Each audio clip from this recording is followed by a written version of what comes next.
Today's tutorial will be focusing on organization. Many friends and educators ask, how do you stay so organized?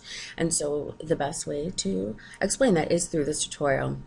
I create a calendar for myself where I put all the things that I believe are essential in building my lesson plan unit in one location.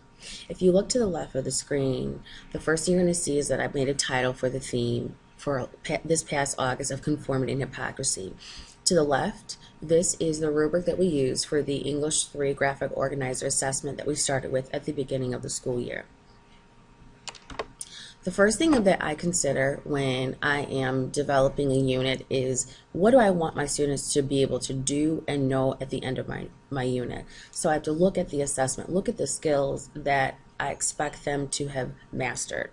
Once I do that, I connect with the Common Core standards. And so if you look to the right, the 3 skills that I want to focus on were thesis, integrating evidence, and explanation of evidence. And then to the left will be the Common Core standards that match those skills. And so as I scroll down, you will see the different core standards that students must be able to master, be able to introduce precise knowledge of a claim, develop a claim, and as I scroll down, there are more skills that go beyond writing. There are reading skills. So as students are reading different texts in English 3, they're expected to cite and analyze. We're very big on providing textual evidence to support anything the students have to say, and we start that from day 1 in English 3. Also, something that I consider when I'm building my unit are the terms that come up frequently in the various texts that I use. And once I determine these are common words that students need to know that are academic in nature, I then build a word bank so that as we're discussing different texts, students utilize the terms that I provide for them. And then they also can incorporate more terms that they pick out from the readings. Now, once I develop my term bank, I then look at the skills and I break them down and I put for myself the different methods that I will use to teach the skills. So when I'm teaching thesis, I look at tag, introduce, embed.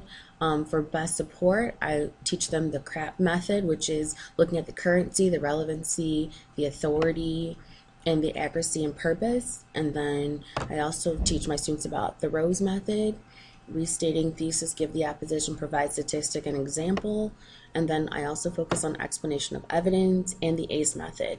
One of the most essential methods that I use is the ACE method, where students have to answer, cite, and explain. As I scroll down some more, then you can see how I break it down by the week. So I give my day-to-day, I give the week at a glance, and what are the resources I'm going to be using. So for this week of August the 17th, students read The Sadness of Conformity, Reality TV Meets Plastic Surgery, and they also listened to a song and viewed the video Pretty Hurts by Beyonce. Now, as I scroll down to the end of my calendar, you'll notice that I put my essential questions at the bottom. This fuels the discussion throughout the unit. I make sure that I'm asking this question in a variety of ways and students are processing that information and they are making sure that they connect this question and their responses to the various types of text that I use. This is how I stay organized as an instructor. I hope this helps you.